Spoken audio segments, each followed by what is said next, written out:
Selamat pagi dan salam sejahtera buat Bapak Ibu sekalian. Kita sungguh bersyukur, bersuka cita karena di hari ini Tuhan memberikan kita kesempatan untuk kita kembali boleh bersekutu.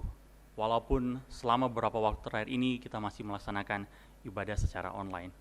Tapi tidak mengurangi sukacita kita untuk bersama-sama dengan saudara-saudara seiman kita memuji dan mengagungkan nama Tuhan. Nah, saat ini mari kita mulaikan ibadah kita dengan kita bersama menyanyikan sebuah lagu pujian yang berjudul O Great God of Highest Heaven.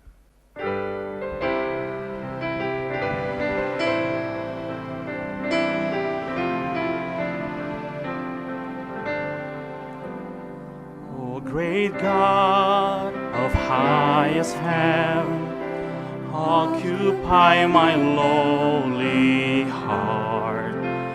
On it all and reign supreme, conquer every rebel power. Let no voice or sin remain that resists your holy war. You have loved and purchased me, make me yours forevermore. I was blinded by my sin.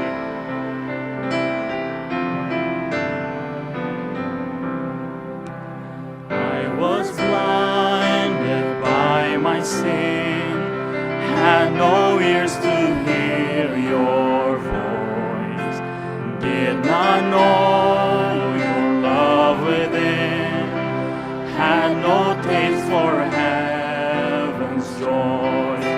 Then your Spirit gave me life, open up your word to me, through the gospel of your Son, gave me endless hope and peace.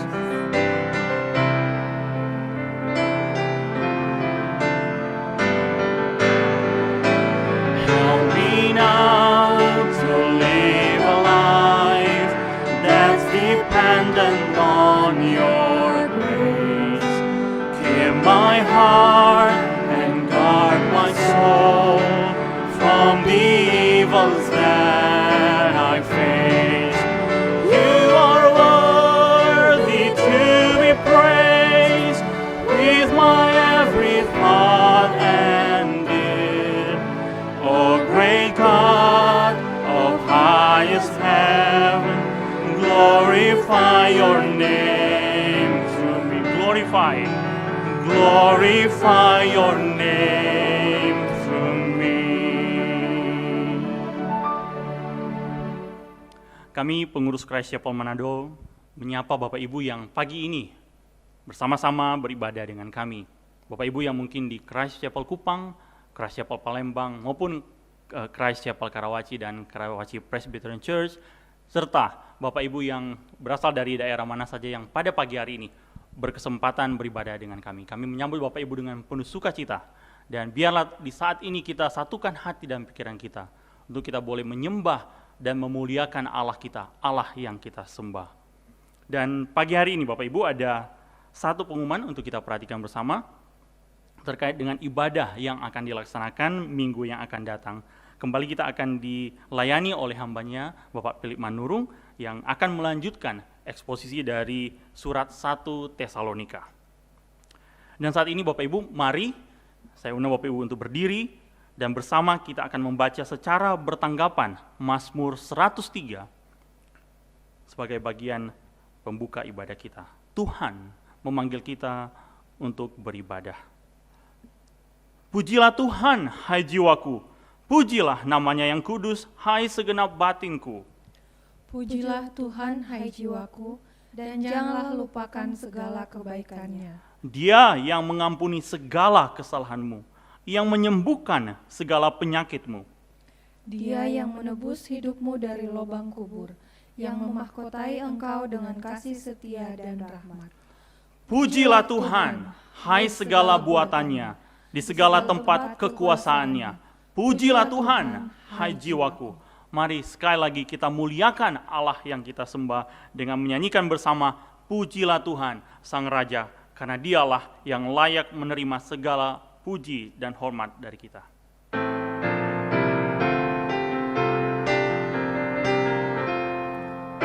Pujilah Tuhan Sang Raja yang maha mulia, segenap hati dan jiwaku pujilah Dia. Datang berkau, berilah musikmu berkau, angkatlah puji-pujian. Pujilah Tuhan segala kuasa padanya. Pujilah Tuhan segala kuasa padanya. Sayat kasih-Nya yang aman mendukung anak-Nya. Tiada terperi yang kepadamu diberi, tidakkah itu kau rasa?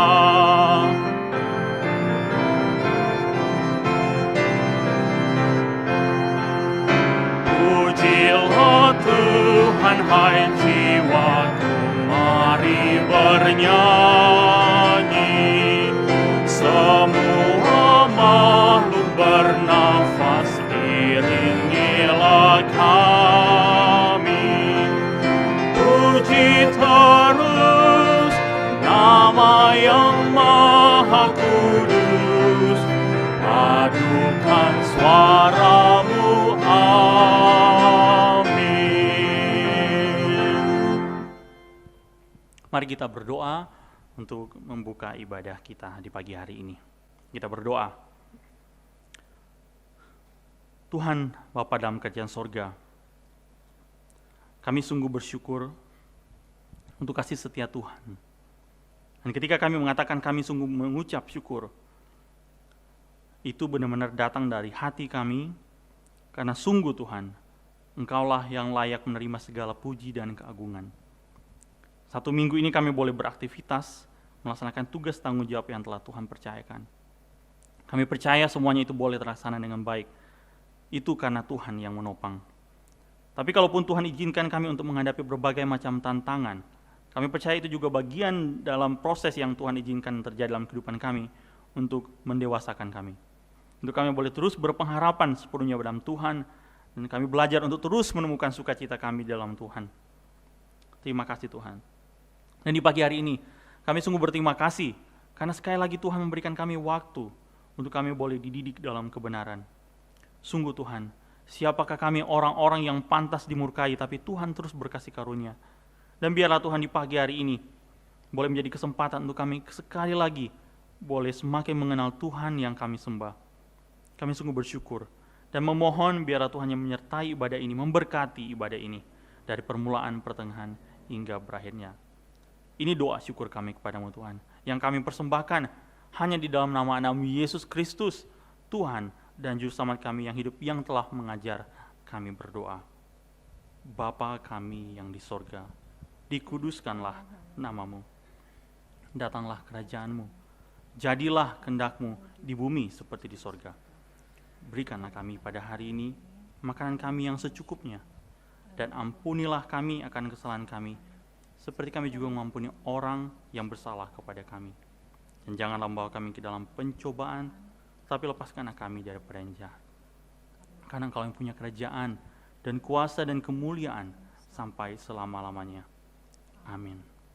Bapak Ibu masih tetap berdiri, dan mari kembali kita menyanyikan pujian pengagungan kita buat Tuhan kita yang terus memelihara kehidupan kita, yang mengizinkan hal-hal tantangan untuk kita hadapi dalam kehidupan kita setiap hari, tetapi kemudian membuat semua hal tersebut menjadi pujian dalam kehidupan kita, karena kita melihat kasih-Nya yang tidak pernah berhenti kita rasakan, dan kita mau bersuka di pagi hari ini. Bersama-sama kita menyanyikan lagu Morning into Dancing, yang nanti akan dilanjutkan dengan lagu berjudul Living Water.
bright and morning sun, as it ushers in His joyful gladness. You've turned my morning into dancing again. You've lifted my sorrows, and I can't stay silent. I must sing, for your joy has come. You've turned my morning into dancing again.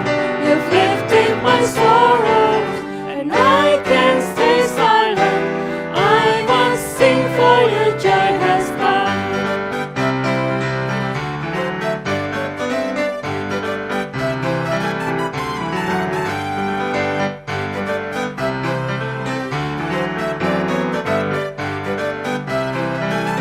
Your anger lasts. Your anger lasts for a moment in time, but your favor is here and will be on me for all my lifetime. You turn my mourning into dancing again. You've lifted my sorrows, and I can't stay silent. I must sing, for your joy has You've turned my mourning.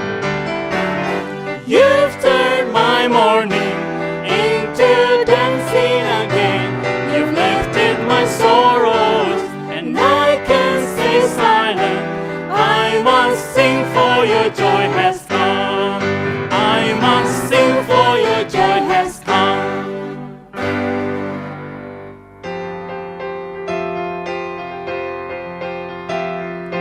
Are you thirsty? Are you empty? Come and drink this living water. Tired and broken, peace unspoken, rest beside this living water. Christ is calling. Christ is calling. Find refreshing at the cross of living waters. Lay your life down, all the old gone. Rise up in these living waters. There's a river that flows with mercy and love, bringing joy to the city of our God. There our hope is secure, do not fear anymore. Praise the Lord of living waters. Spirit moving. Spirit moving, mercy washing, healing in these living waters. Lead your children to the shoreline. Life is in these living waters. There's a river that flows with mercy and love, bringing joy to the city of our God. There our hope is secure, do not fear anymore. Praise the Lord of living waters. There's a river. There's a river that flows with mercy and love, bringing joy to the city of our God. There our hope is secure, do not fear anymore. Praise the Lord of living waters. Praise the Lord of living waters.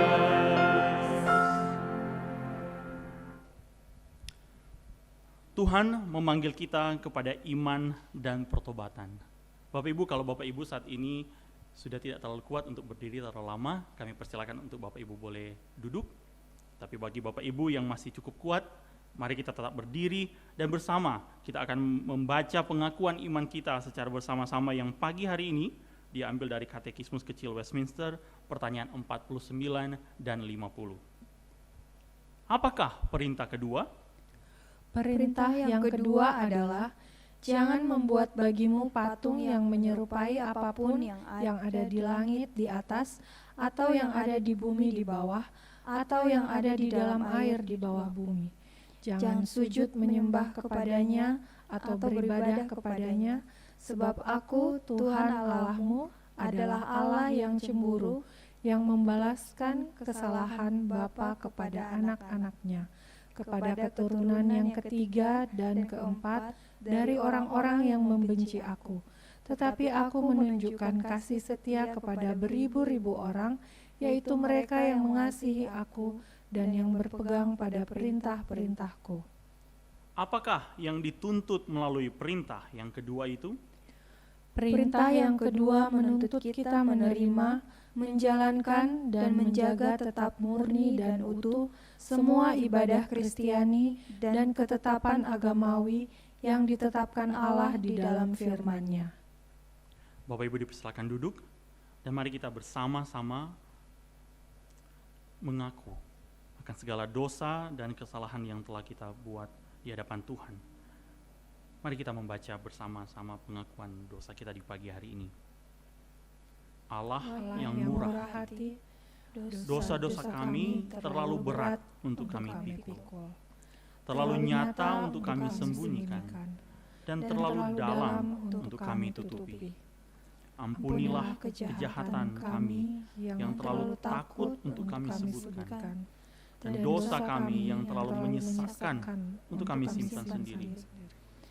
Lepaskanlah kami dari masa lalu yang tidak dapat kami ubah, dan karuniakanlah kepada kami masa depan yang dapat kami ubah.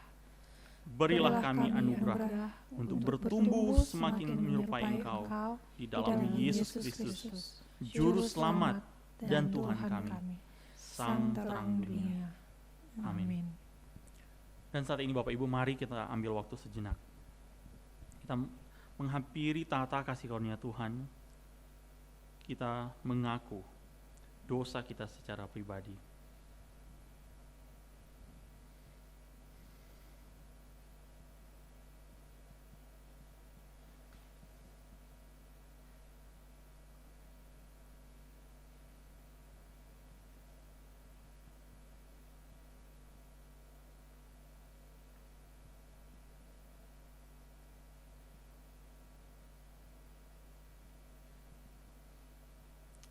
Tuhan, dengarkanlah pengakuan kami. Tuhan yang mengetahui isi hati kami, keberadaan hidup kami. Demi Kristus Tuhan, Juru Selamat kami yang hidup. Amin. Bapak Ibu, jika kita mengaku dosa kita, saat ini biarlah kita mendengarkan janji pengampunan. Dan biarlah ini boleh menjadi peringatan kepada kita bahwa Allah adalah Allah yang setia dalam segala keberadaan kehidupan kita. Janji pengampunan dari Nehemia 9 ayat 17c. Tetapi Engkaulah Allah yang sudi mengampuni, yang pengasih dan penyayang, yang panjang sabar dan berlimpah kasih setianya. Engkau tidak meninggalkan mereka. Dan saat ini Bapak Ibu, mari sekali lagi kita berdoa. Kita bersama menyatukan hati dan pikiran kita, mendoakan beberapa pokok doa dalam doa syafaat. Kita berdoa. Ya Allah Bapa dalam kerajaan sorga, kami puji dan agungkan nama-Mu Tuhan. Terima kasih Tuhan, untuk kasih setia Tuhan, pemeliharaan Tuhan, dan setiap hal baik yang kami rasakan dalam kehidupan ini. Yang kami percaya itu semuanya datang daripada Tuhan. Kami sungguh berterima kasih Tuhan di pagi hari ini. Tuhan sekali lagi memberikan kami kesempatan untuk kami boleh menaikkan doa-doa kami. Sungguh Tuhan, di tengah pandemi saat ini, kami semakin dibuat sadar betapa kami itu tidak berdaya. Sungguh kami tidak ada apa-apanya Tuhan. Mungkin selama ini kami terlalu bergantung pada diri kami terlalu mengandalkan kekuatan yang sebenarnya itu hanya berasal daripada Tuhan. Dan sekarang Tuhan tunjukkan betapa kami sungguh membutuhkan Tuhan. Terima kasih Tuhan untuk pelajaran ini Tuhan. Walaupun kami mengakui bahwa ini tidak mudah, terutama bagi sebagian kami. Dengan segala keberadaan kami saat ini, kami menyadari, Tuhan, tolonglah kami. Tolonglah kami untuk kami boleh keluar dari keadaan sulit ini Tuhan.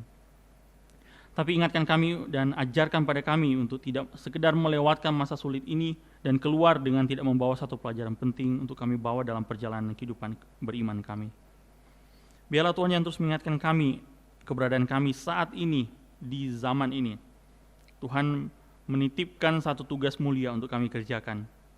Dan biarlah kami Tuhan boleh terus mencari tahu apa tugas mulia itu, dan ketika kami mengetahui, biarlah kami boleh mengerjakan dengan penuh kesetiaan. Bapa dan Punya surga, kami teringat untuk pemerintah kami yang saat ini terus berjuang Tuhan, menjalankan tugas tanggung jawab mereka. Biar Tuhan yang tolong, supaya mereka juga boleh mengerjakan semuanya dengan penuh sukacita, karena damai sejahtera Tuhan menjadi bagian mereka. Biar Tuhan anugerahkan pada mereka hikmat untuk mereka boleh mengelola pemerintahan yang ada. Kami percaya ketika mereka saat ini boleh duduk di pangku pemerintahan masing-masing, itu karena Tuhan, bukan karena kuat dan gagah mereka. Itu karena Tuhan yang mengizinkan mereka. Karena itu kami mau bersepakat mendoakan untuk anak-anak-Mu Tuhan yang saat ini menjadi bagian dalam pemerintahan di negara kami ini. Biar Tuhan yang tolong mereka, untuk mereka boleh menjadi sumber solusi, bukan menjadi sumber masalah. Secara khusus kami berdoa bagi pemerintah kami, presiden, wakil presiden dengan semua jajaran, gubernur, wakil gubernur, wali kota dan wakil wali kota dengan semua jajaran, bahkan sampai ke kelurahan. Biar Tuhan yang menolong mereka untuk mereka boleh bersinergi satu dengan yang lain untuk mengusahakan yang terbaik untuk kepentingan masyarakat, bukan untuk kepentingan pribadi apalagi golongan. Terutama di tengah masa ini Tuhan, beberapa bulan ke depan kami akan menghadapi tahapan pemilihan umum. Kami berdoa Tuhan, biarlah Tuhan yang memberkati semua proses yang telah direncanakan.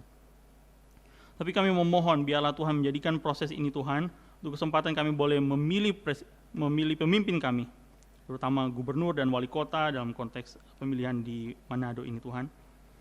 Untuk kami boleh melihat mana yang benar-benar berintegritas, yang benar-benar punya hati untuk melayani masyarakat, bukan hanya untuk mengerjakan atau mengejar kepentingan pribadi.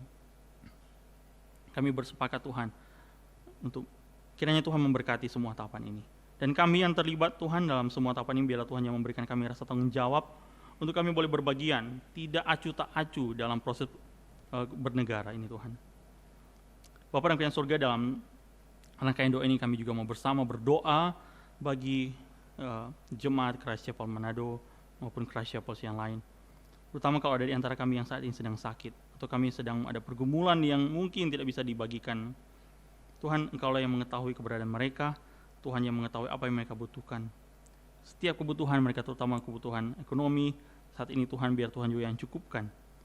Dan setiap tenaga medis juga yang bekerja, biar Tuhan juga yang menolong mereka untuk mereka boleh mengerjakan bagian mereka. Terima kasih Tuhan. Ada juga di antara kami yang bersuka cita. Tuhan menambahkan 1 tahun, Tuhan memberikan pekerjaan yang lama telah dinanti, tapi Tuhan juga memberikan bentuk-bentuk sukacita yang lain. Biarlah Tuhan yang menyempurnakan semua sukacita ini, supaya boleh menjadi kemuliaan bagi nama Tuhan. Tuhan, ini doa syukur kami kepadamu. Dan biarlah Tuhan terus tambah-tambahkan kepada kami kerinduan untuk bersekutu dengan Tuhan, merindukan Tuhan, mengarahkan hati dan pikiran kami untuk terus menemukan sukacita, damai sejahtera, dan rasa aman kami di dalam Tuhan semata. Ini doa kami kepadamu Tuhan, hanya dalam nama Yesus Kristus Tuhan dan Juru Selamat kami yang hidup. Amin. Bapak Ibu, di saat ini kita diberikan kesempatan untuk kita boleh memberikan persembahan. Dan sebelum kita memberikan persembahan, dengarkanlah satu nas dari 1 Tawari 29 ayat 17a yang berkata demikian. Aku tahu, ya Allahku, bahwa Engkau adalah penguji hati dan berkenan kepada keikhlasan. Maka aku pun mempersembahkan semuanya itu dengan sukarela dan tulus ikhlas. Dan sekarang umat-Mu yang hadir di sini telah kulihat memberikan persembahan sukarela kepadamu dengan sukacita. Mari kita memberikan persembahan dengan segala kerelaannya, dengan kita menyanyi bersama-sama kidung yang berkata, indah mulia, bahagia penuh, bersandarkan lengan yang kekal.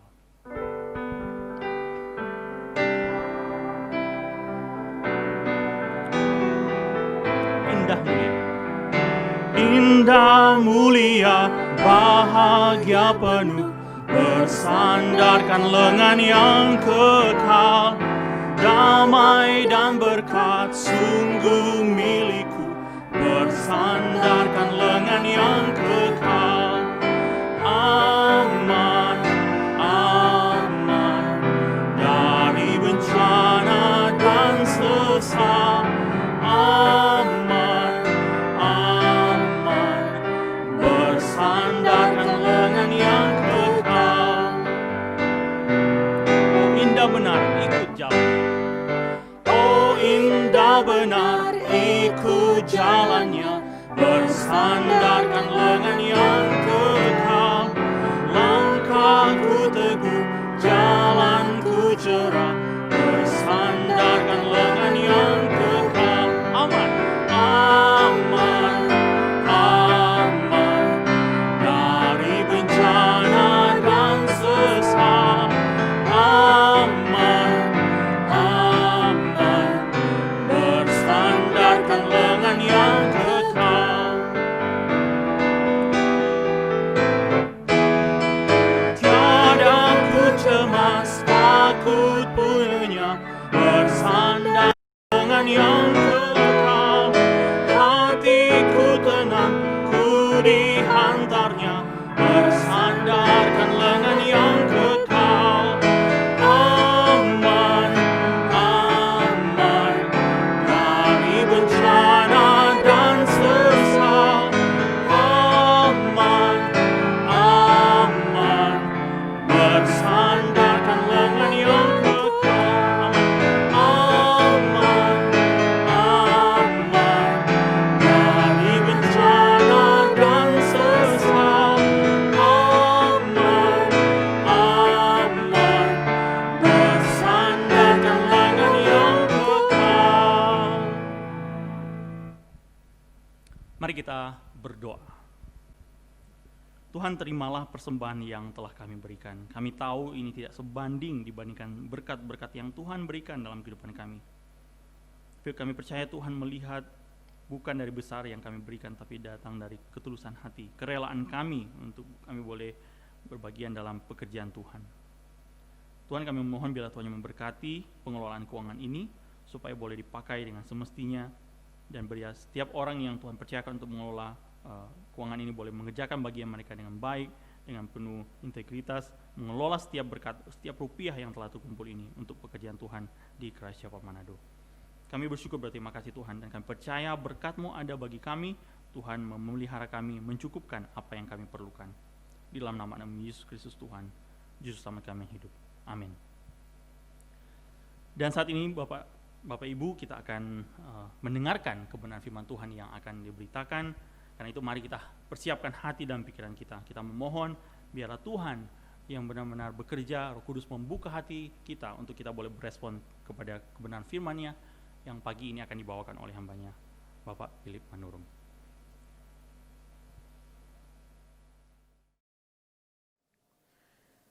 Selamat pagi dan selamat hari Minggu kepada seluruh jemaat yang terkasih di dalam Tuhan kita Yesus Kristus.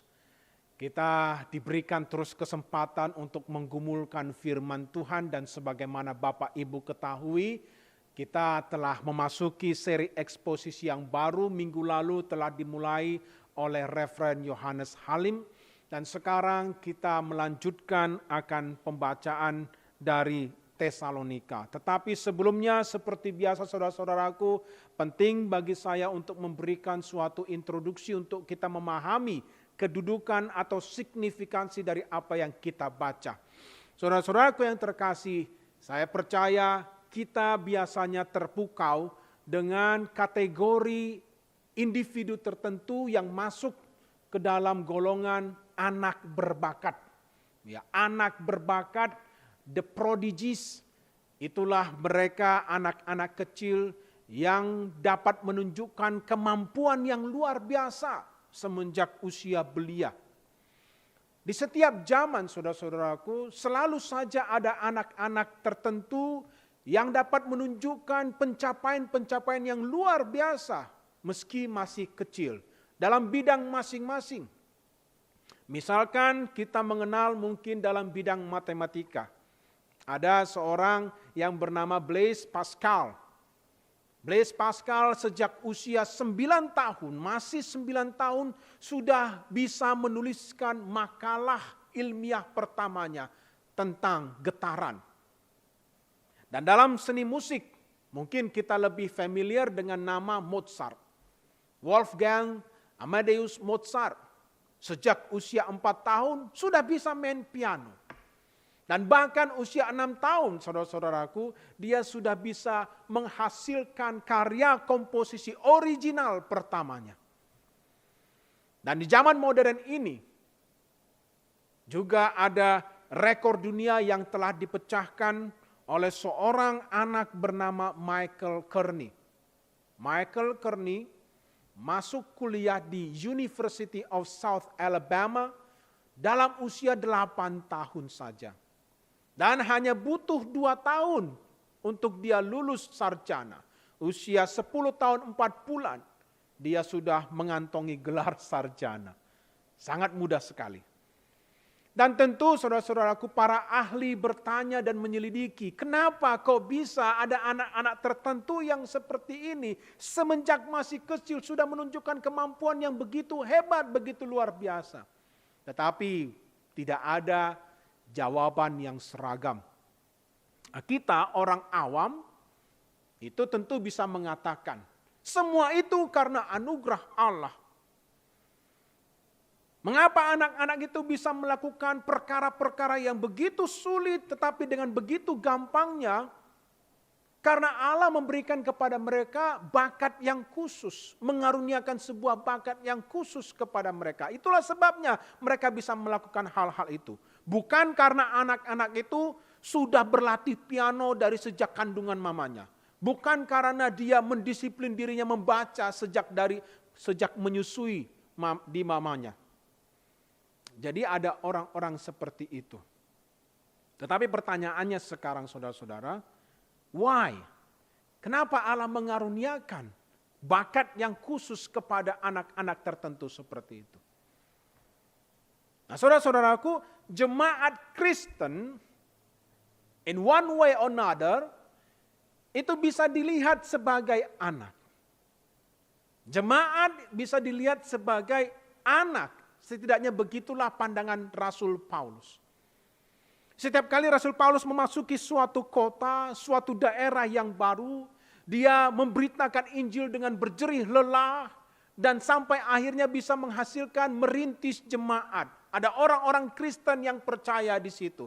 Dan itu rasanya seperti melahirkan anak. Oleh karena itu, Paulus mengungkapkan rasa kasihnya di dalam surat-suratnya kepada jemaat-jemaat itu seperti seorang yang mengasihi anak. Jemaat itu seperti anak bagi Rasul Paulus. Dan sebagaimana anak, saudara-saudaraku, setiap anak tentu memiliki karakteristik yang berbeda. Pertumbuhannya pun berbeda-beda. Jemaat yang dirintis oleh Rasul Paulus dan rombongannya juga menunjukkan karakteristik pertumbuhan yang berbeda.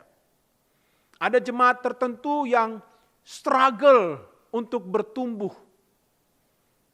Karena mereka terjebak di dalam dosa dan kelemahan tertentu yang terus menerus. Misalnya itu adalah jemaat Korintus. Dan ada jemaat lain yang bukan hanya struggle untuk bertumbuh, tetapi juga cenderung rebellious, cenderung memberontak. Itulah jemaat Galatia. Kita bisa mendapatkan kesan itu dari surat-surat yang dituliskan oleh Rasul Paulus. Nah, tetapi saudara-saudaraku, ada jemaat lain yang seperti seorang anak yang baik memberikan penghiburan kepada bapaknya. Karena apa? Karena jemaat ini menunjukkan karakteristik yang positif. Jemaat-jemaat tertentu ini menunjukkan teladan iman, menunjukkan pencapaian yang baik sekalipun beberapa di antaranya masih belia sekali, masih baru berdiri. Dan salah satu dari jemaat yang menyukakan Paulus itu adalah Tesalonika. Bacaan kita hari ini saudara-saudaraku adalah pujian Rasul Paulus kepada jemaat Tesalonika yang dapat menunjukkan daya tahan iman, bertekun dalam iman, sekalipun di tengah-tengah penganiayaan penindasan yang dialami. Sekalipun masih seumur jagung, jemaat Tesalonika ini telah menunjukkan karakteristik yang luar biasa. Mereka kuat di dalam Tuhan. Apakah mereka mendisiplin dirinya? Tentu. Pertanyaannya adalah kenapa mereka bisa kuat sejak dari kecilnya? Kenapa mereka bisa kuat sejak masih belia? Sama seperti anak-anak yang berbakat tadi. Semuanya tentu karena karunia Allah, anugerah Allah. Roh Kuduslah yang memberi kekuatan kepada mereka sehingga mereka bisa bertahan di dalam penganiayaan. Nah, sekarang mari kita membaca bagian yang ditentukan bagi kita untuk kita renungkan itu. Hari ini kita melanjutkan pasal yang pertama dari surat Tesalonika yang pertama, dimulai dari ayatnya ke-6 sampai dengan yang ke-10. 1 Tesalonika 1 ayat 6 sampai dengan ke-10. Beginilah firman Tuhan. Dan kamu telah menjadi penurut kami dan penurut Tuhan. Dalam penindasan yang berat, kamu telah menerima firman itu dengan sukacita yang dikerjakan oleh Roh Kudus. Sehingga kamu telah menjadi teladan untuk semua orang yang percaya di wilayah Makedonia dan Akhaya.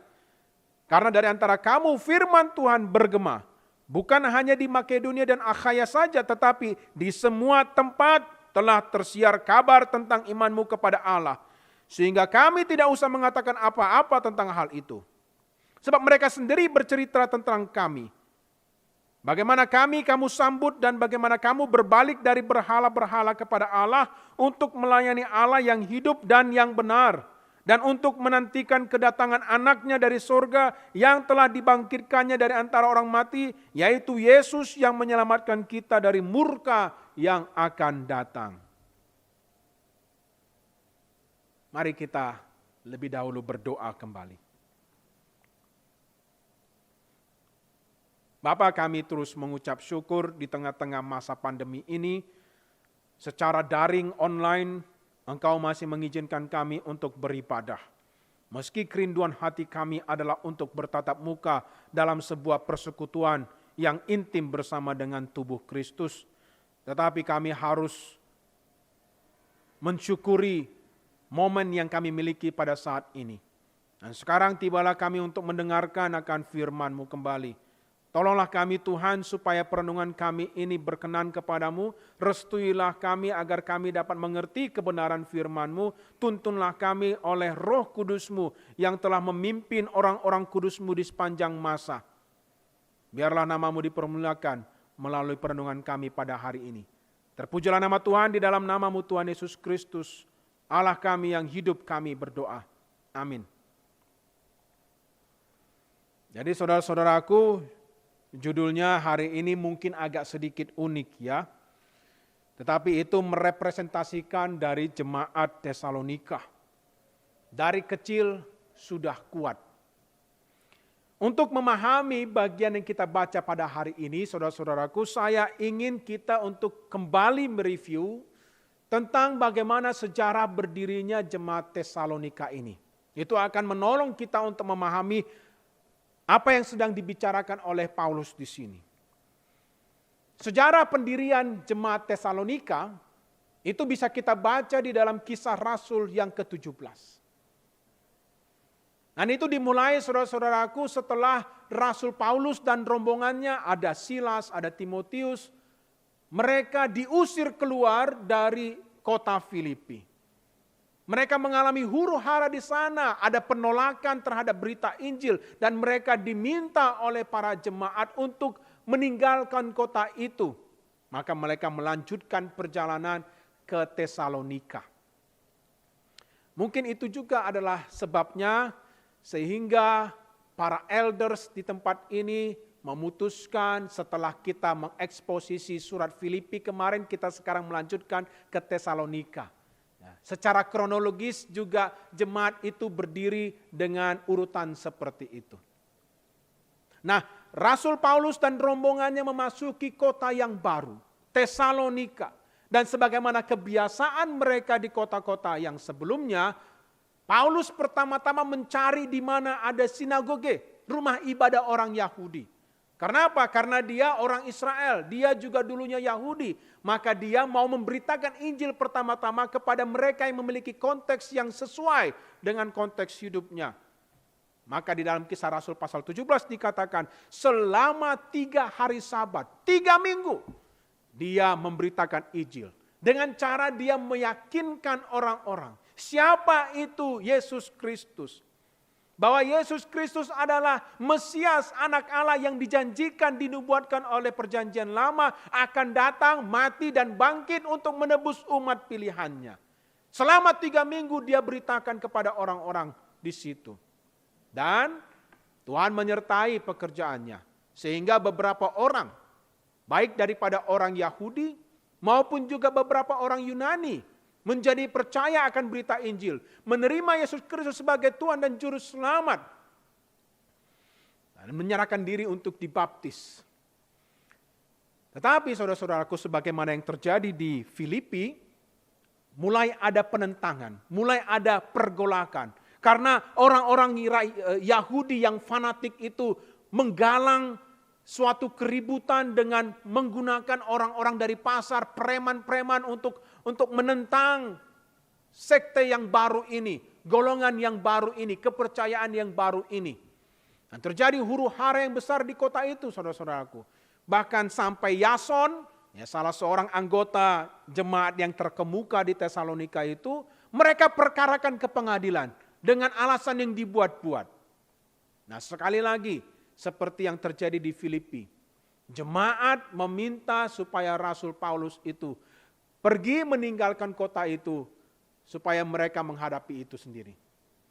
Ya saudara-saudaraku, Anda mendengarnya dengan benar. Rasul Paulus setelah 3 minggu atau mungkin 1 bulan akhirnya meninggalkan kota itu kembali. Pertanyaannya sekarang, bagaimana nasib orang-orang Kristen yang masih baru itu di Tesalonika? Mereka masih bayi rohani. Mereka masih baru mengenal Kristus, baru mengenal Injil, baru hidup sebagai orang Kristen, baru dilahir-barukan. Tapi sekarang para rasul dan pemberita Injil itu meninggalkan mereka. Tidak ada pendeta di tempat mereka, tidak ada hamba Tuhan yang menjagai mereka. Jadi begitu situasinya. Nah, nanti kemudian di tengah perjalanan ternyata Paulus mengirimkan kembali Timotius untuk melihat keadaan di Tesalonika. Lalu kemudian Timotius datang membawa kabar bagaimana keadaan di Tesalonika. Maka kemudian Paulus menulis surat ini. Nah, jadi begitu latar belakangnya, saudara-saudara ya. Nah, sekarang ketika mendengarkan laporan dari Timotius dan ternyata Timotius memberikan laporan yang positif tentang jemaat Tesalonika. Mereka survive, mereka tetap bertahan dalam berita Injil. Maka Paulus menuliskan bagian kita. Dia memuji mereka. Paulus tidak sungkan-sungkan untuk memuji jemaat, saudara-saudara. Mungkin di antara kita tidak selalu ready, siap untuk memuji ada orang yang lebih baik.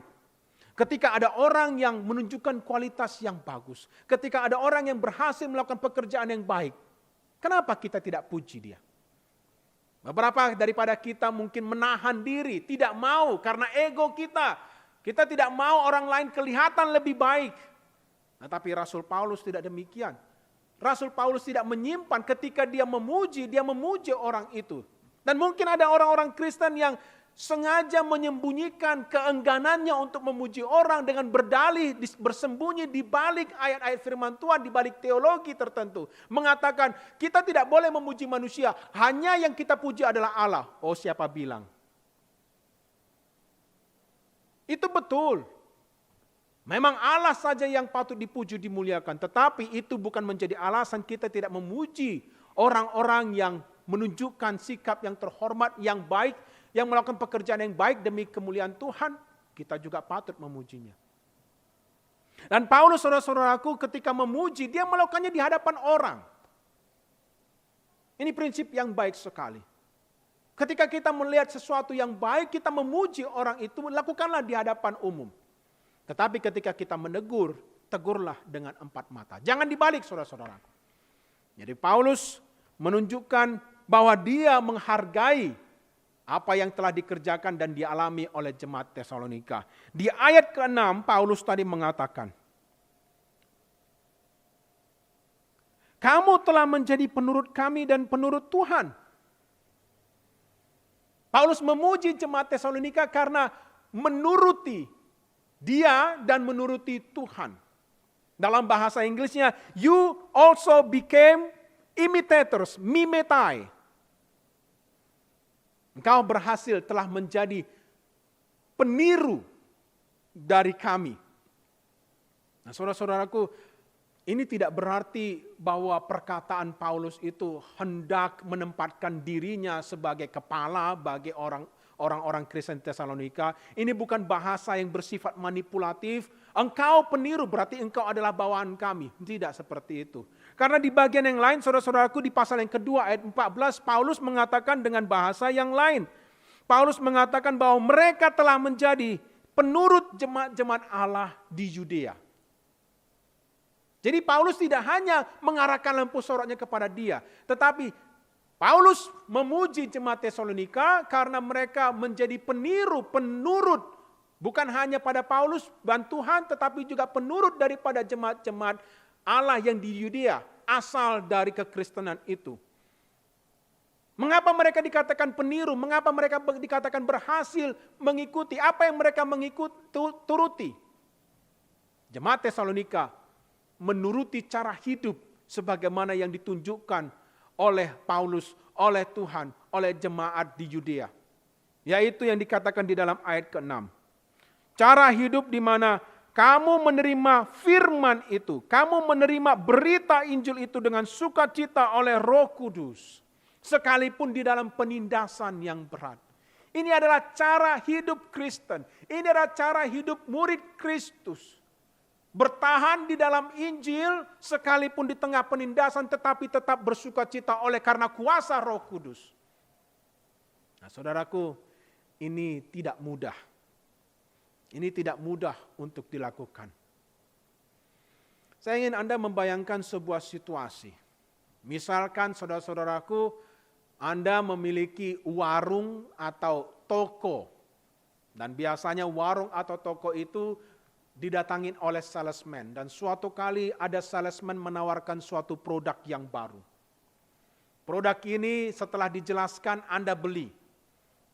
Nah, sebagai bisnismen Anda harus menjualkan kembali ke masyarakat.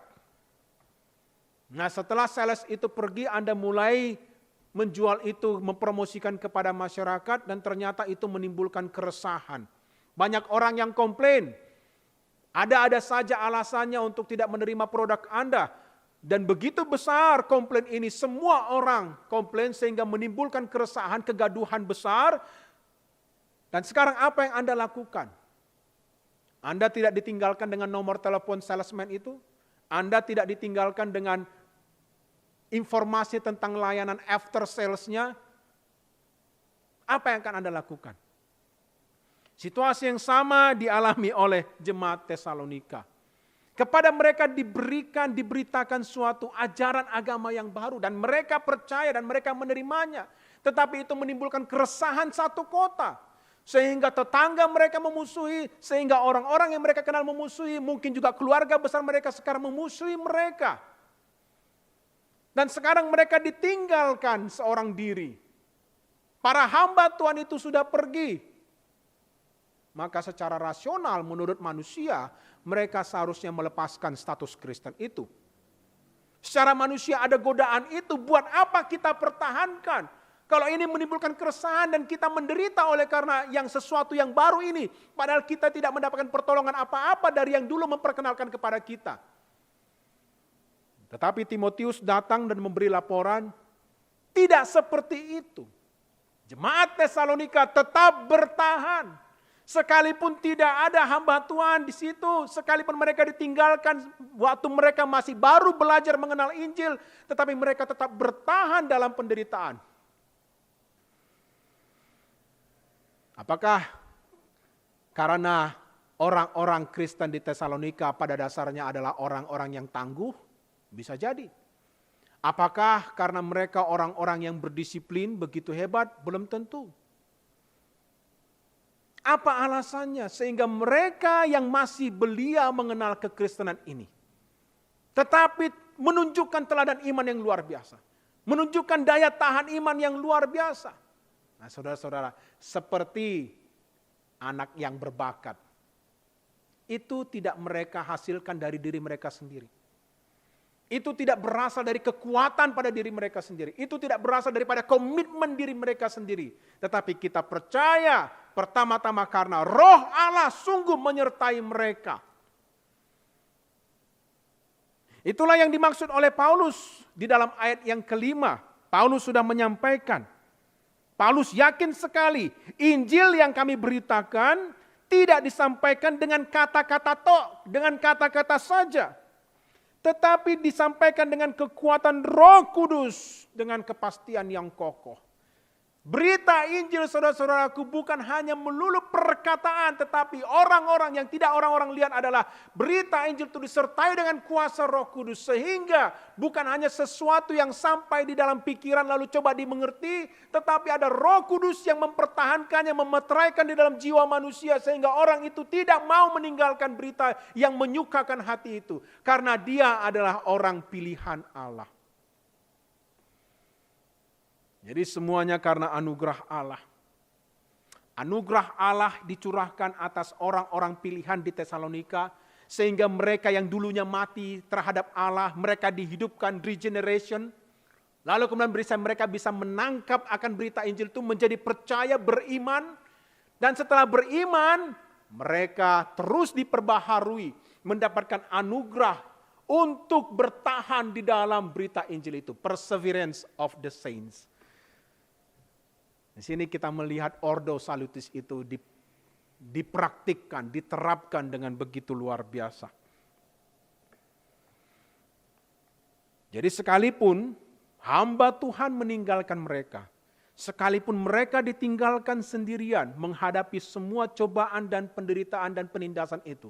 Tetapi yang kita lihat, Roh Kudus tidak pernah meninggalkan mereka. Roh Allah tetap menyertai mereka. Saudara-saudaraku, apakah pada hari-hari ini engkau merasa ditinggalkan? Apakah hari-hari ini engkau merasa sendiri? Menghadapi semua kemelut di dalam keluargamu? Engkau tahu apa yang benar tetapi seluruh keluargamu memiliki pendapat yang berbeda? Apakah engkau merasa sendiri? Apakah engkau telah mengambil keputusan menjadi orang Kristen?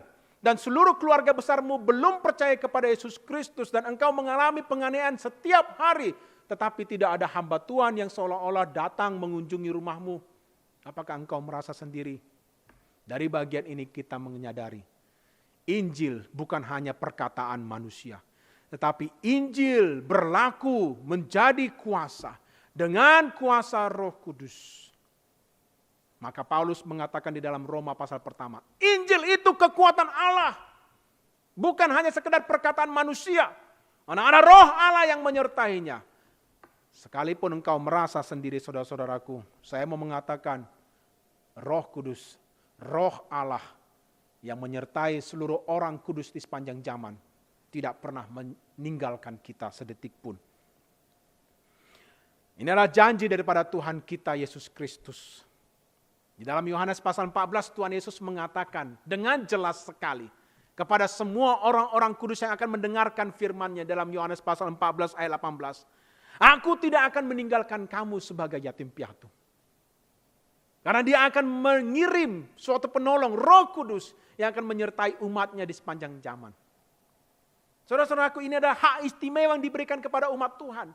Ini adalah suatu kekhususan yang diberikan kepada orang-orang Kristen. Di luar agama yang lain mereka tidak dituntun, disertai dengan nyata oleh Roh Allah. Tetapi hanya kepada mereka yang percaya kepada Kristus Yesus. Umat pilihan ini, Allah mengirimkan Roh Kudus-Nya untuk menguatkan. Engkau tidak pernah sendiri.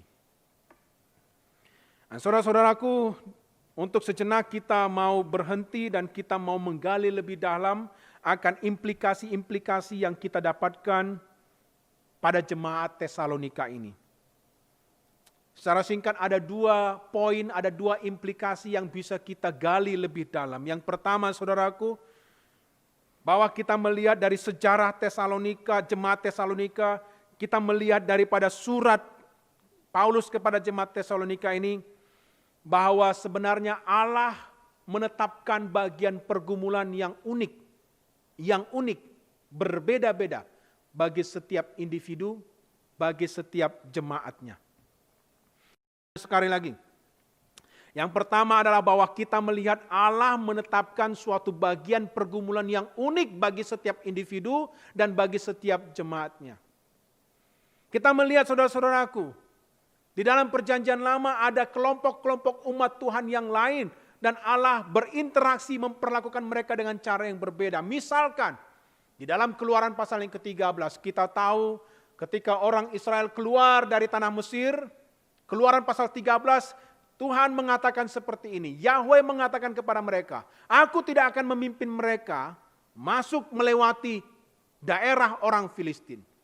Meskipun keluar daripada tanah Mesir masuk ke tanah perjanjian lebih cepat lewat dari daerah orang Filistin, aku tidak mengizinkan mereka. Kenapa saudara-saudaraku? Nah, karena Tuhan tahu bangsa Israel yang masih baru itu, yang masih muda belia itu akan tidak tahan. Mereka belum siap menghadapi penganiayaan. Jadi Tuhan tidak mengizinkan mereka untuk mengalami penindasan sejak dari kecilnya. Tetapi apa yang kita lihat ratusan tahun, 1 milenia setelah itu, orang-orang Israel, bangsa Israel kembali dari pembuangan di Babel. Nehemia pasal 4, mereka dipimpin oleh Nehemia dan sekarang masuk ke Yerusalem dan mereka berencana untuk membangun kembali Yerusalem. Bangsa yang masih kecil ini, yang masih muda ini, yang masih terhuyung-huyung setelah mengalami semua penindasan di Babel. Dan sekarang mereka pulang ke Yerusalem, mereka mau membangun Yerusalem. Dan apa yang terjadi? Tuhan mengizinkan mereka mengalami penganiayaan. Oleh Sanbalat, oleh Tobia, oleh suku Arab, oleh suku Amon dan lain-lain musuh di sekitar mereka. Padahal mereka masih sangat muda sekali. Allah mengizinkan mereka mengalami aniaya. Dan sekarang Tesalonika di zaman perjanjian baru. Mereka baru 3 minggu mengenal Kristus. Baru 3 minggu menjadi orang Kristen. Tetapi Allah mengizinkan mereka untuk mendapat penganiayaan. Kenapa seperti itu saudara-saudaraku? Karena Allah menetapkan bagiannya masing-masing kepada setiap umatnya. Allah berdaulat. Bahkan Allah berdaulat atas kasih-Nya. Aku mengasihi siapa yang mau kukasihi, kata Tuhan. Aku mau mencobai siapa yang mau kucobai. Aku memberikan bagian tertentu kepada si A, kepada si B kuberikan bagian yang lain. Dia berdaulat dalam segala pemilihannya.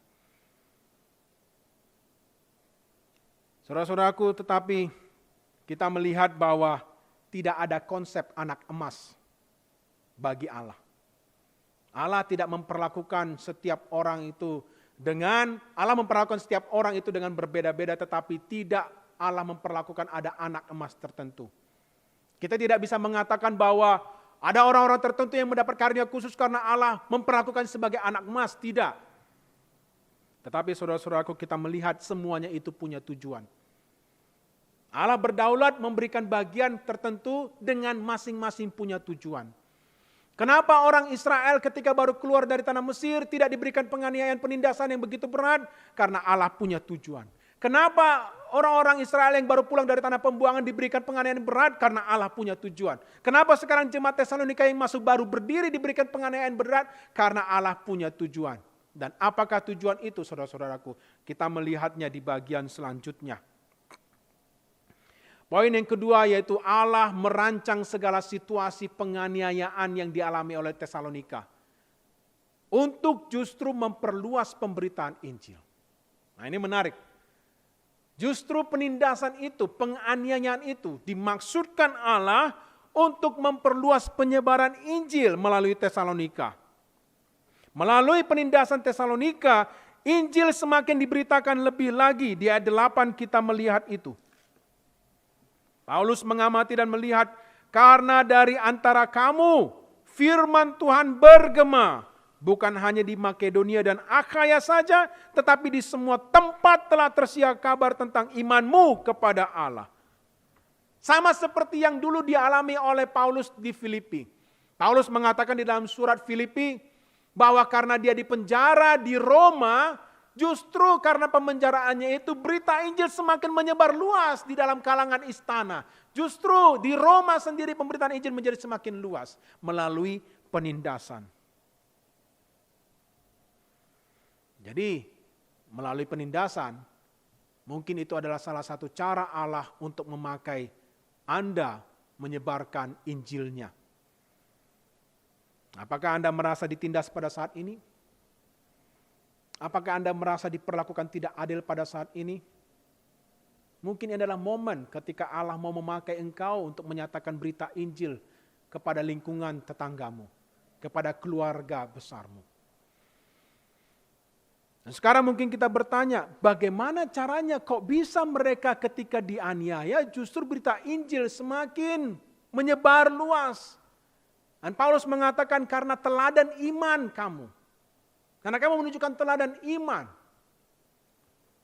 Kota Tesalonika, saudara-saudaraku, seperti yang sudah pernah dibahas, itu kota yang sangat strategik.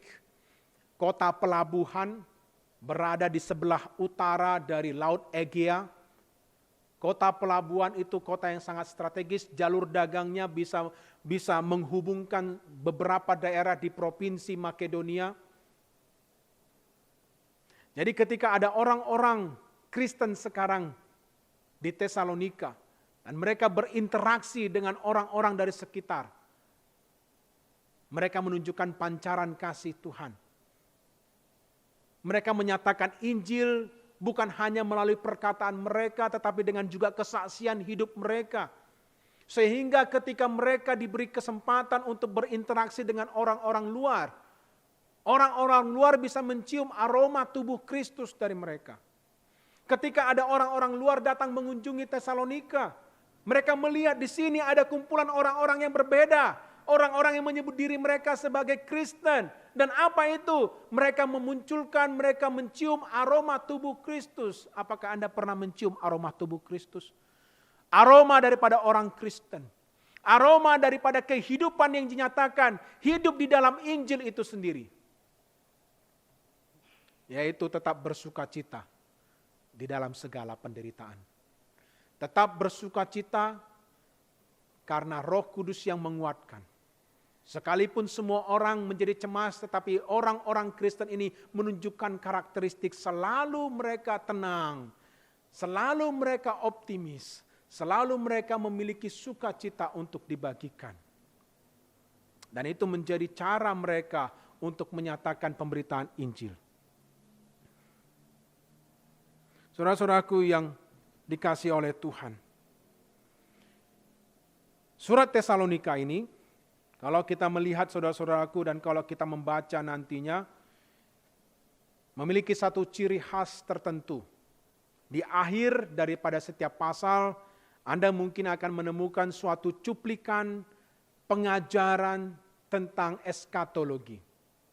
Di setiap pasalnya dan khususnya di pasal yang keempat. Paulus memakai surat Tesalonika ini untuk menjelaskan tentang eskatologi. Sehingga banyak orang mengatakan surat Tesalonika ini sebenarnya adalah surat yang bersifat eskatologis. Dan ketika kita melihat Paulus memuji jemaat Tesalonika, di ayat yang terakhir kita menemukan bahwa Paulus memuji mereka karena mereka menantikan pengharapan eskatologis. Paulus mengatakan, menantikan kedatangan anaknya dari sorga yang telah dibangkitkannya dari antara orang mati, yaitu Yesus yang menyelamatkan kita dari murka yang akan datang. Orang-orang Tesalonika, orang-orang Kristen di Tesalonika mempunyai suatu pengharapan eskatologis. Salah satu yang menyebabkan mereka bisa bertahan di dalam segala penindasan dan penganiayaan itu karena mereka memiliki pengharapan eskatologis. Mereka menantikan saat ketika Kristus Yesus datang kembali, sebagaimana yang diajarkan oleh Paulus kepada mereka. Mereka bertahan. Saudara-saudaraku, pengharapan eskatologis ini merupakan suatu janji yang menghibur jiwa kita. Ketika kita melihat situasi pada saat ini, situasi yang sangat tidak pasti, situasi yang tidak menentu dan situasi yang begitu sukar. Tetapi ketika kita membaca janji-janji kedatangannya, di akhir zaman itu ketika dia memulihkan segala sesuatu, tidakkah itu menggembirakan jiwa kita? Dia berkata dia akan datang kembali dan dia akan datang dalam segala kemuliaannya. Dan berita ini yang dipegang oleh orang-orang Tesalonika, orang-orang Kristen di Tesalonika, dan mereka bertahan di dalam segala penganiayaan itu karena mereka mengharapkan janji Tuhan ini tergenapi. Tetapi mungkin mereka tidak menyadari bahwa 2000 tahun kemudian Yesus Kristus masih belum datang. Tetapi mereka tetap bertekun di dalam iman ini. Saudara-saudaraku, tidak ada seorang pun di antara kita manusia yang tahu persis kapan Tuhan kita akan datang.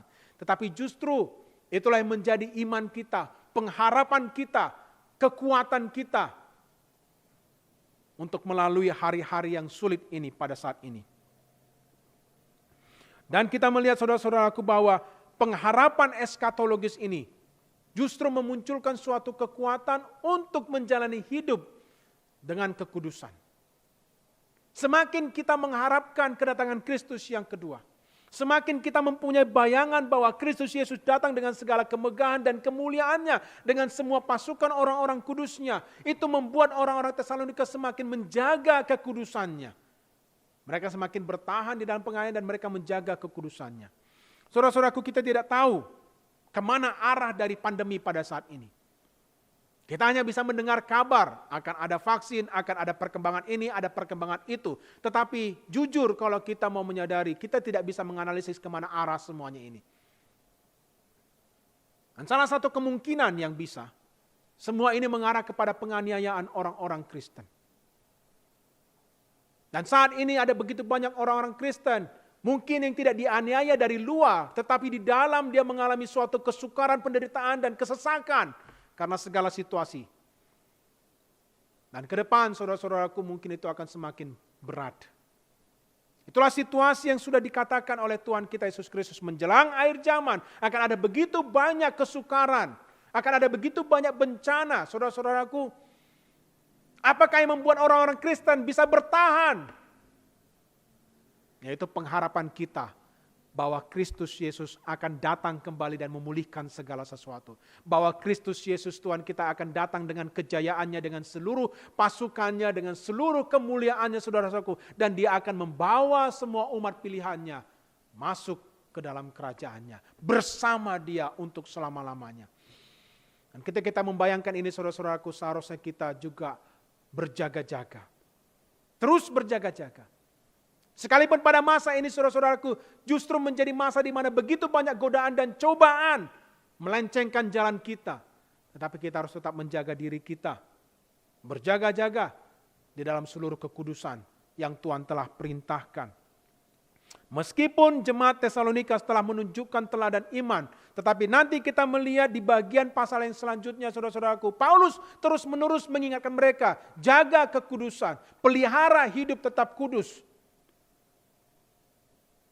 Karena sekarang roh Allah, roh kudus itu tinggal di tengah-tengahmu, diam di dalammu. Hendaklah kamu kudus, kata Tuhan, karena aku kudus. Mari kita memperhatikan akan peringatan ini saudara-saudaraku. Dan mari kita menerima pengharapan eskatologis ini sembari kita terus membaca kitab Tesalonika. Saudara-saudaraku, kita tadi melihat bahwa Paulus memuji jemaat Tesalonika karena telah menjadi penurut. Karena mereka menjadi imitator, peniru. Dan sekarang terbuka kesempatan bagi kita saudara-saudaraku untuk kita juga menjadi peniru. Terbuka kesempatan bagi kita untuk meniru jemaat Tesalonika sebagai teladan iman di sini. Yaitu mereka yang tetap bertahan, bertekun, kuat di dalam iman oleh karena Roh Kudus yang menguatkan mereka. Nah, saudara-saudaraku, ada begitu banyak contoh di mana ada begitu banyak penganiayaan di berbagai belahan muka bumi ini. Dan ada seorang hamba Tuhan yang secara khusus mendatangi tempat-tempat di mana kekristenan teraniaya, bertemu dengan orang-orang Kristen di sana dan mengumpulkan kisah-kisah mereka dan membukukannya. Dia tidak menyingkapkan jati diri aslinya, tetapi dia menyebut dirinya Nick Ripken. Nah, suatu kali saudara-saudaraku, Nick Ripken pergi mengunjungi negara-negara bekas Uni Soviet. Dan setelah beberapa daerah yang dia kunjungi, di kota perhentian terakhir, dia kembali mewawancarai beberapa orang yang selama beberapa tahun terakhir mengalami penyiksaan di bawah rezim komunis. Dan dia mendengarkan banyak cerita dari orang-orang yang berbeda ini. Mereka dikumpulkan dalam satu forum. Dan semakin mendengarkan kisah-kisah mereka, semakin Pak Nick Ripken ini tergugah. Dan sampai tidak tahan lagi, akhirnya dia berkata kepada mereka, Bapak-bapak semua mengalami kisah yang luar biasa. Bapak-bapak ini telah memberikan kesaksian yang luar biasa. Pernah nggak terpikir untuk menulis buku supaya juga bisa dibaca oleh orang lain di dunia sana dan bisa menginspirasi mereka? Kenapa tidak dituliskan dalam buku saja? Suatu ide yang menarik dan baik ya. Tidak ada yang menjawab sampai seorang pendeta tua yang sudah lansia mendekati Pak Nick Ripken dan menepuk dia dan berkata, "Nak, kapan kamu terakhir kali baca Alkitab?" Wah, kaget Pak Nick Ripken. Kenapa ditanya seperti itu? Tidakkah engkau tahu? Kami tidak perlu repot-repot menuliskan kisah kami. Karena kisah-kisah kami sudah ditulis Allah di dalam Alkitab itu. Maksudnya apa? Karena kisah-kisah yang engkau temukan pada kami, itu semua sudah ada di Alkitab. Buat apa kami menuliskan kisah kami? Baca saja Alkitab. Apa yang kami alami sekarang adalah persis apa yang dialami oleh jemaat Kristen mula-mula. Dan mereka sudah menjadi wakil yang tepat untuk menceritakan bagaimana keadaan yang normal bagi orang Kristen.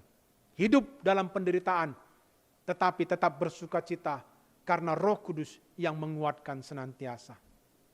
Saudara-saudaraku, apakah engkau melihat pada masa-masa ini juga adalah kesempatan di mana engkau bisa meniru jemaat Tesalonika, jemaat Yudea, meniru cara hidup Paulus di tengah segala kesukaran yang ada. Ini adalah kesempatan buat kita untuk bergantung kepada anugerah Allah lebih lagi dan menyerahkan diri kita kepada pimpinan kekuatan Roh Kudus yang akan menolong kita melalui masa-masa yang sukar ini. Dan bahkan masa-masa penganiayaan yang ada di depan. Tuhan akan menyertai kita. Tuhan akan memberikan kekuatan. Mari kita berdoa.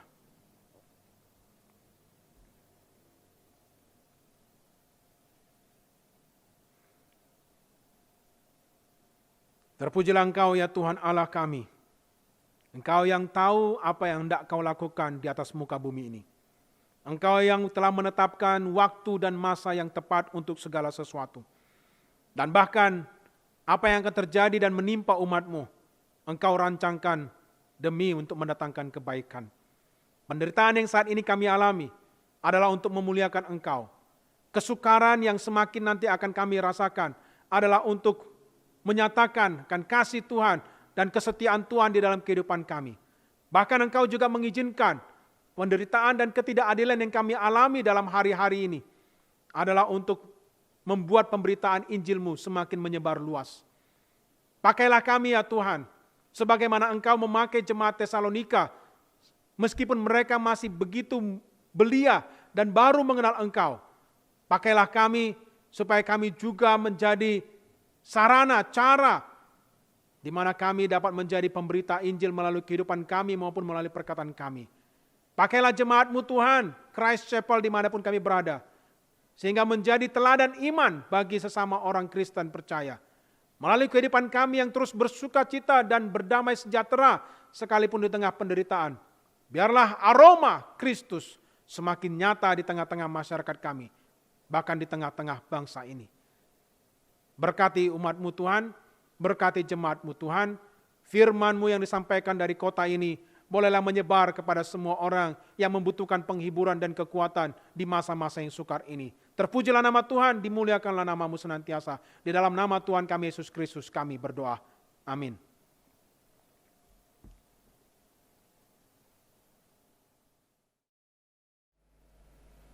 Puji Tuhan, telah kita dengarkan pemberitaan khotbah pada hari ini. Saudara-saudaraku, di masa-masa sekarang ini kita sangat perlu dan diingatkan untuk hidup dan mengerjakan keselamatan kita di dalam iman. Orang benar, kata Paulus, hidup oleh iman. Dengan iman kita melihat dan kita mempercayai bahwa Allah menciptakan segala sesuatu yang kita lihat. Dengan iman pula kita mengharapkan bahwa Kristus Yesus akan datang dan memulihkan segala sesuatu, membawa kita masuk ke dalam kerajaan-Nya. Mari kita menaikkan pujian yang mengingatkan kita akan pentingnya iman by faith.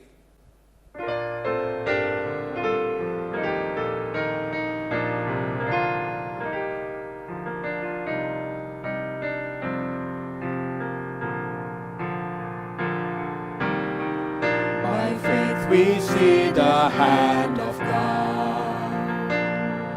in the light of creation's grand design, in the lives of those who prove His faithfulness, who walk by faith and not by sight. By faith our fathers roamed the earth, with the power of His promise in their hearts. Of a holy city built by God's own hand, a place where peace and justice reign. We will stand as children of the promise. We will fix our eyes on Him, our souls reward, till the race is finished and the work is done. We'll walk by faith and not by sight. By faith the prophets saw a day when the longed for Messiah would appear, with the power to break the chains of sins and death, and God's triumphant from the grave. By faith the church called to go. By faith the church was called to go. In the power of the Spirit to the lost, to deliver captives and to preach good news in every corner of the earth. We will stand as children of the promise. We will fix our eyes on Him, our souls reward, till the race is finished and the work is done. We'll walk by faith and not by sight. We will stand. We will stand as children of the promise. We will fix. We will fix our eyes on Him, our souls reward, till the race is finished and the work is done. We'll walk by faith and not by sight. Terpujilah Allah yang mengaruniakan iman kepada orang-orang pilihannya. Mari kita menaikkan doksologi.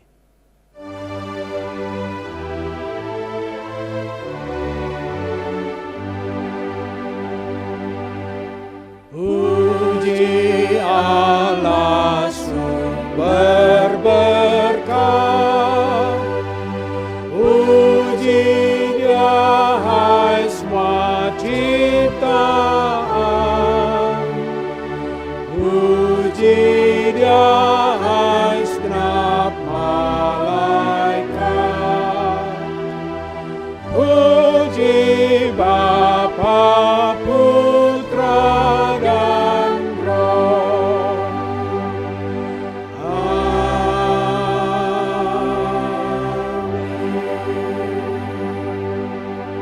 Ibadah kita telah selesai, Bapak, Ibu, dan saudara-saudari yang terkasih. Pulanglah dan jadilah saksi bagi Kristus di dalam seluruh hari-hari kita. Terimalah berkat daripada Tuhan Allah kita. Tuhan memberkati engkau dan melindungi engkau.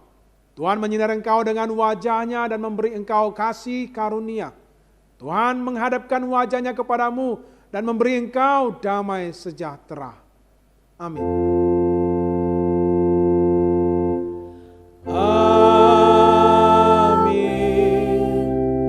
Amin.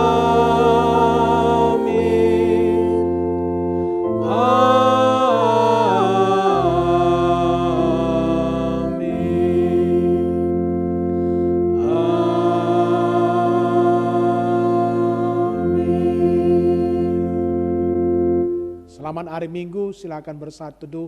Tuhan Yesus memberkati.